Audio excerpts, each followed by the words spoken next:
It's difficult to grasp when you see it now. The property looks normal, peaceful, orderly. It is what happened here that fateful day that helps define it, though. It's history. The day the rains came and kept coming. I'm on my way home, and my boyfriend texts me and tells me that there's a curfew set up in our town of Albany, and it's for 8 o'clock. And I'm looking at the time thinking, oh Lord, I hope I can make it there. That night, unaware of its magnitude, the waters kept rising and rising.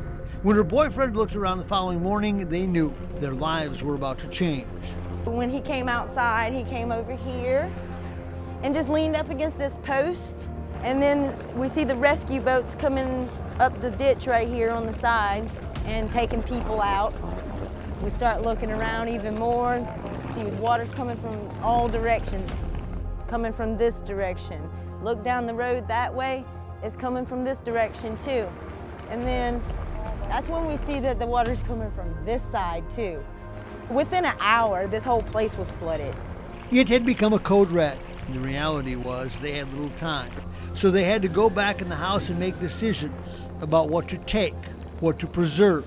We had just enough time to go back in the house and lift up all the important stuff, hoping and praying it wouldn't get that high. Their destiny unknown, they took a boat, then they walked, then they called a friend. He had a pickup. They tried to find a way out of the area. They realized they were stranded. 2 miles of highway, water on either side, nowhere to go. So this is where we ended up being stranded. We parked in this guy's driveway and spent the night here, the first night. The next morning, this guy that lives in this trailer back here invited us to come and stay with him until we can get out. For Crystal and Dwayne Mitchell, it was a similar story. Dwayne was working, so I called him and I told him, I said, look, the water's coming up. And I said, looks like it's coming up pretty fast. They didn't quite understand what they were up against initially until Dwayne arrived home, or almost home. I parked my truck on the high side of the road over there. It was still out of the water, but you can see that bank is built up pretty high. When I come off the highway, first I had to find the driveway because the water was muddy. Found the driveway, come up the driveway. I was walking and it was just beneath my shirt pockets. The water was right here on me. The water kept coming.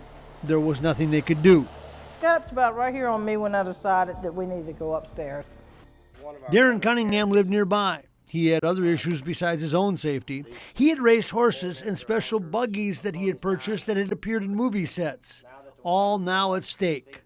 A movie company come into town and wanted us to supply buggies and wagons for The Curious Case of Benjamin Buttons. And once we did that show, immediately behind it, another wrangler came to town and contacted us, and we went into another show, and we just continued to stay in the movie industry with our buggies and wagons. When it was all over, they had a piece of their lives ripped away. In a nutshell, we lost 3 homes and 2 businesses, plus like our shop where we do all our woodwork and maintenance, and harness shop, leather shops. It was so crazy.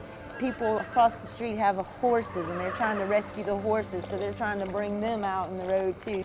We lost 1 horse and 1 cow, most of our goat herd and chickens. And it's things that we use in the movie industry.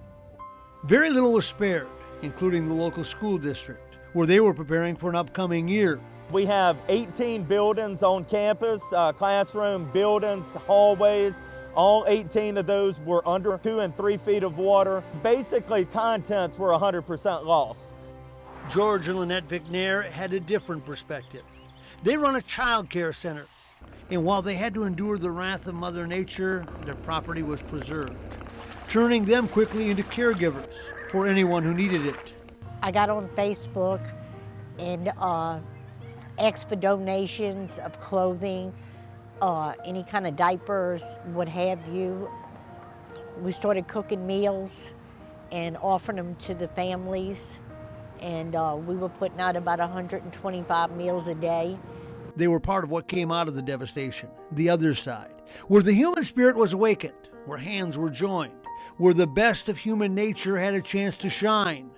We run a daycare with 50 kids, no damage to the building, so we came here and word got around, and we was feeding the neighborhood, we was feeding friends, anybody that wanted to stop in.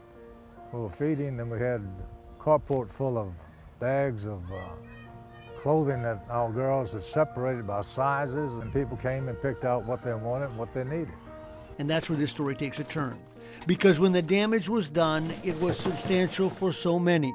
This is all the stuff we had to throw out: our furniture, bookshelves, clothes, shoes, books, TVs. This is basically mold. That's the fear we all have. I mean, if you don't get it dried out in time, once that stuff starts, it's really hard to stop. Now, I've treated it twice so far. So they rallied, they understood, humbled by the situation, and reminded what the human condition can be reduced to in front of your own eyes. We realized that we got a lot of stuff we don't really need anyway. Pretty much everything we own is just stuff. One thing I did notice as I evacuated everybody, and like I say, me and my son was putting people in boats. When you're standing in water waist deep, everybody's equal. It don't matter if you're rich, poor, race, color, gender, everybody's equal. It's just people helping people. That's the lasting takeaway, that you can endure, you can survive, you can live to see another day and make it a good one. Approximately 80% to 90% of the homes in Denham Springs did flood, and that's our students. We know that quite a few of them are displaced, and we've only had about 100 of our 1,700 students say, "I won't be returning to Denham Springs High School." What they're reminded of are memories of lives lived here. This was actually a Life Touch school picture. It was in a frame, a little bit distorted. And what is restored is hope in each other. We've been here 21 years, and we know everybody right here. Raised half of the kids in Albany, so they're like family. And they are reminded at places like a checkout at a local store. So I was telling her how we had lost everything in the flood.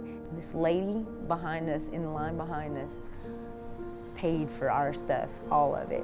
I got emotional at that point, I really did. I started crying. I was like, oh my God, that is so nice. See, you cannot control the physical outcome of nature's rage, but you can always control your response. It's all gonna be okay because, you know, it's just things, and I guess as long as we're all together, it's all that matters, right? Yeah. I'm just thankful that everybody came together and helped us out in our time of need.